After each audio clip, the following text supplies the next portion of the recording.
I chose the resource Khan Academy to review. I have had many teachers, coworkers in the past use this resource, and they have highly recommended it to me, and I just have not had the opportunity to really educate myself on it and feel like I was ready to use it in my own classroom. So this gave me the opportunity to do so, and I found some amazing things on this resource.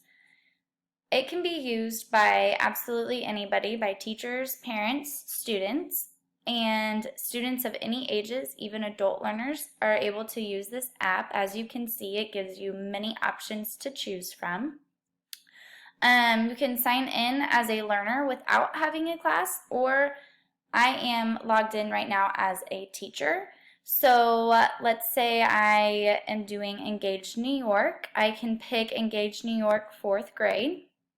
I can also pick language arts, 4th grade. There's just so much to choose from on here. Another thing that you can do on this app, which I really like, is you can insert map scores.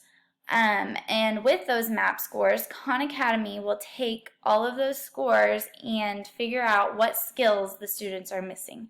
And I'm not going to do that for you guys on here just because privacy reasons, but if you scroll down, Khan Academy gives you plenty of videos where you can go on and watch them and learn how to use the resource and where you can enter these map scores and enter the scores.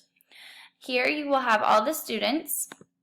You are also able to view all of their progress once you have your classroom in there, which I really enjoy looking at. It will give you a great gauge on where they're at in individual learning. So you can also do your own assignments. So if I am teaching, let's say, Module 3, multi-digit multiplication, I can assign that myself for my class, and then they have to complete it. So there's just a lot you can do on this. It can be individualized learning, it can be assigned learning, it can be whatever you want to make it, and it's all free. So this is a great resource to use for any subject area, any grade level, and I plan to use it this year with my reading kiddos.